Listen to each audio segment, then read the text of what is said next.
नमस्कार दोस्तों।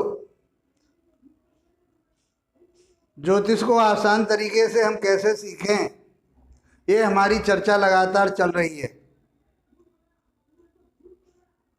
उसी श्रृंखला में आज अध्याय 49 में हम फलित के कुछ सिद्धांत बताएंगे जो पाराशरी सिद्धांत पर आधारित हैं।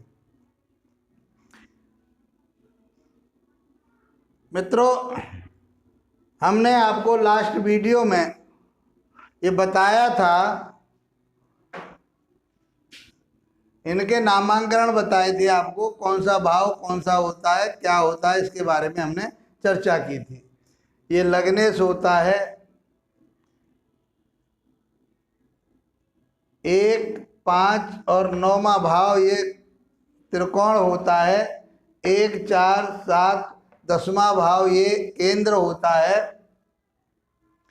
तीसरा, छठा, 11वां भाव त्रिषडाय होता है। 6, 8 और 12 ये त्रिक भाव कहा गया है। दूसरा और 7वां भाव ये मारक कहा गया है, और तीसरा और 8वां भाव ये आयु का कहा गया है। ये हम लास्ट वीडियो में आपको बता चुके हैं। पुनरावृत्ति इसलिए कर देते हैं ताकि आपके दिमाग में वो बात बनी रहे।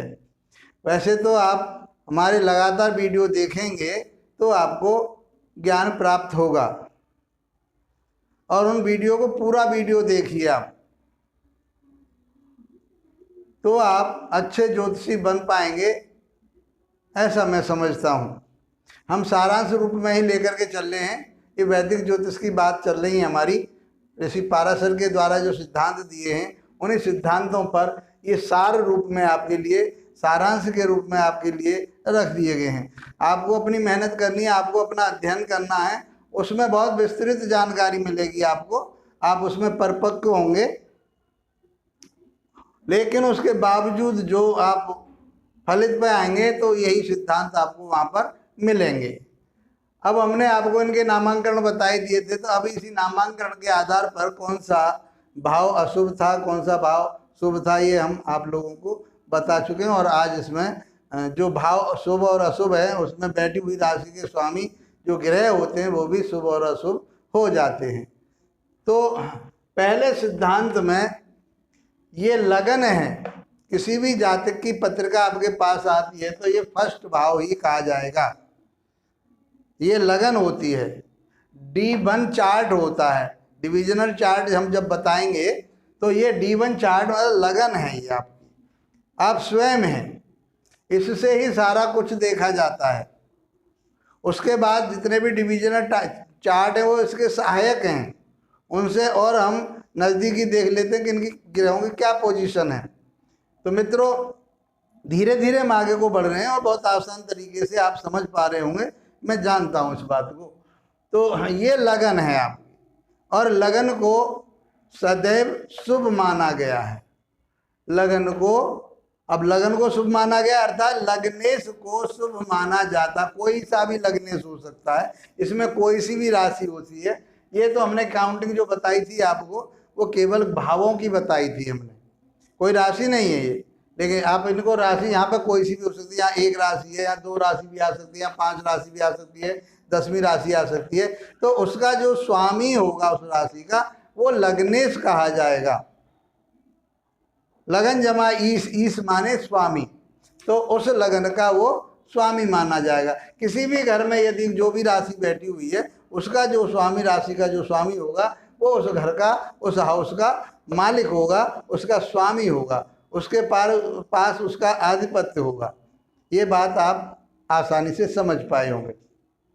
तो बताया है पहले पॉइंट में कि लग्नेश सदैव शुभ होता है। वो चाहे कौन सी भी परिस्थिति में हो, किसी भी परिस्थिति में हो, वो शुभ माना जाता है। नंबर 2, तो इसका मतलब ये भाव शुभ हो गया, इसके भाव का जो स्वामी है वो शुभ हो गया।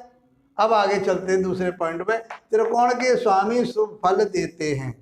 त्रिकोण कौन कौन से बताए हमने? 1, 5 और 9वां भाव। पहला भाव, 5वां भाव, 9वां भाव गिन ले। 1, 2, 3, 4, 5, 5वां भाव। 6, 7, 8, 9वां भाव। ये जो तीनों भाव हैं, यदि हम त्रिकोण की भी बात करें तो यहाँ से एक त्रिकोण ऐसे और ऐसे करके ये त्रिकोण बन जाता है, तो इसको त्रिकोण की संज्ञा दी गई है। समझ पा रहे होंगे। ये भाव के स्वामी भी हमेशा, ये भाव भी शुभ होते हैं और इस भाव के स्वामी भी शुभ फल देते हैं। नंबर 3 पे चलते हैं हम, केंद्र के स्वामी। अब ये केंद्र है आपका, ये चारों भाव, पहला, चौथा, 7वां, 10वां भाव, ये केंद्र बताया हमने लास्ट वीडियो में। तो आप समझिए केंद्र के भाव के स्वामी जो हैं, जो नैसर्गिक रूप से शुभ हैं तो वो अपनी शुभता को खो देते हैं, अशुभ हैं तो वो अपनी अशुभता को खो देते हैं। इसका अर्थ ये हुआ कि वो सम हो जाते हैं, ना अच्छे रहते ना वो बुरे रहते, ना शुभ रहते ना अशुभ रहते, वो सामान्य हो जाते हैं। तो इसके बारे में ये बताया है कि इनके स्वामियों की बात हो रही है इसमें बैठे। वैसे ये भाव शुभ माने जाते हैं, केंद्र का भाव शुभ माना जाता है, लेकिन इसमें एक कंडीशन दी गई है कि केंद्र के भाव के स्वामी ग्रह अपनी नैसर्गिक शुभता को या नैसर्गिक अशुभता को खो देते हैं। खो देते मतलब समाप्त कर देते, ना वो शुभ रहते ना अशुभ रहते, सामान्य हो जाते, न्यूट्रल हो जाते। ये बात समझ में आई होगी। यही बात इसमें तीसरे पॉइंट में बताई गई है। चौथा पॉइंट कहता है तिर्क भाव के स्वामी अशुभ होते हैं। अब तिर्क भाव कौन सा होता है? छठा, 8वां, 12वां, ये दुख स्थान होते हैं, इन्हें दुख स्थान भी कहा जाता है। वैसे ये 8वां भाव जो है ज़्यादा दुखदायी होता है, दुखी होता है, लेकिन छठा क्या होता है? रोग का, कर्जे का, शत्रुओं का होता है, इसलिए इसको बुरा मानते हैं, इसको भी बुरा मानते हैं। और ये व्यय का भाव होता है, इसको भी बुरा मानते हैं। तो इनको 6, 8, 12 को तिर्क की संज्ञा दी गई है, तो ये अशुभ फल देते हैं। इन भावों के स्वामी जो होते हैं वो अशुभ ही फल देते हैं। तो ये भाव जब अशुभ हो गए तो इनके स्वामी बैठे हुए ग्रह भी अशुभ हो गए, अशुभ ही परिणाम देंगे। आगे फलित करेंगे वो कहाँ बैठे हैं तो वो क्या नुकसान देंगे, क्या अशुभ करेंगे, तो ये आगे जब हम फलित करेंगे। लेकिन ये सिद्धांतों को समझना बहुत जरूरी है। बहुत छोटे से सिद्धांत हैं, इसमें बहुत कुछ छिपा हुआ है। आप अपना मनन करना, अपना अध्ययन करना, उसमें आपको बहुत कुछ मिलेगा। मित्रों, 5वां जो पॉइंट दिया है वो त्रिषडाय के बारे में कहा है। त्रिषडाय कौन सा है? तीसरा त्रिषडाय, त्रि माने 30, षष्ठ माने छठा और आय माने 11वां भाव। इसी के नाम में मौजूद त्रिषडाय, छठा और 11वां, तीसरा, छठा, 11वां भाव त्रिषडाय कहा गया है। त्रिषड आय, छठा, तीसरा, छठा और आय, ये आय भाव है। इसमें आय देखी जाती है, व्यक्ति की आमदनी देखी जाती है। तो ये आय का भाव हो गया। तो तीसरा, छठा और 11वां भाव जो है ये त्रिषडाय में आता है। और इसमें एक कंडीशन ये है, ऋषि पाराशर ने तो ये कहा कि ये तीनों भाव जो बताए हैं त्रिषडाय के, ये अशुभ फल देते हैं। क्या देते हैं? ये अशुभ फल देते हैं।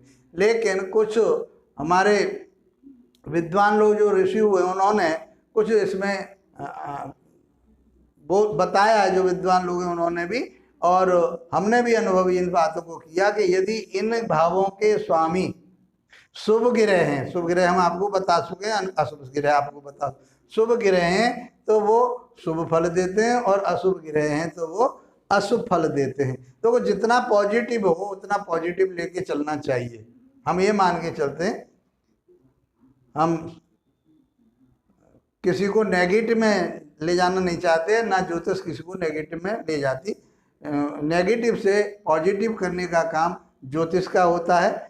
ये इसी आशा के साथ हम ये मान के चलते हैं कि यहाँ के स्वामी यदि शुभ ग्रह हैं तो वो शुभ फल देंगे, और अशुभ फल हैं तो अशुभ फल देंगे। अब वो सब शुभ फल कितना देंगे भाई? लगन से और त्रिकोण से कम शुभ फल देंगे। शुभ फल तो देंगे लेकिन इनके बराबर नहीं देंगे, कम फल देंगे। और अशुभ कितना करेंगे? 6, 8 और 12 की बात जो करी है हमने, उससे कम अशुभ फल देंगे। ये बात समझने की। छठे पॉइंट में बात करते हैं, ये बात समझ में आ गई होगी 5वें की, कि नैसर्गिक रूप से त्रिषडाय के जो स्वामी हैं नैसर्गिक रूप से शुभ हैं तो वो शुभ फल देंगे और अशुभ हैं तो अशुभ फल देंगे। इसके आगे अब छठे पॉइंट में चलते हैं। दूसरे और 12वें भाव की बात करिए। द्वितीय और द्वादश भाव के स्वामी की दूसरी राशि जिस भाव में बैठी है उस भाव के आधार पर फल देंगे। दूसरे और 12वें भाव की राशि त्रिकोण में बैठी है तो शुभ फल देंगे और केंद्र में बैठी है तो वो सम फल देंगे। ये बात मान के चलिए। तो जहाँ बैठी है वो राशि दूसरी उसकी ग्रह की, उसी के आधार पर फल देते हैं। इसमें एक बात और आपको हम बता दें कि यदि इनमें से अब सूर्य और चंद्रमा को छोड़ करके बाकी 5 जो ग्रह हैं हमारे, वो जो है दो राशियों के स्वामी हैं। चंद्रमा के पास और सूर्य के पास एक एक राशि है, इसलिए यहाँ पर चंद्रमा की और सूर्य की राशि होती है तो वो अपने नैसर्गिक स्वभाव के आधार पर फल देंगे। अब नैसर्गिक स्वभाव क्या है? सूर्य का तो क्रूर है, चाहे वो यहाँ 5वीं राशि हो चाहे यहाँ राशि 5वीं हो, तो उसका स्वामी सूर्य हो गया तो वो अशुभ ही फल देगा और मतलब क्रूर कहा गया उसको। तो चंद्रमा की कंडीशन ये रहेगी कि यदि वो पक्ष बली है तो वो शुभ फल देगा कि, और यदि वो ग्रहण में लगा हुआ है या अमावस्या का है, सूर्य के ज़्यादा नज़दीक है, तो फिर वो शुभ की श्रेणी में नहीं आता, अशुभ की श्रेणी में आता। ये हम कंडीशन पहले बता चुके हैं आपको।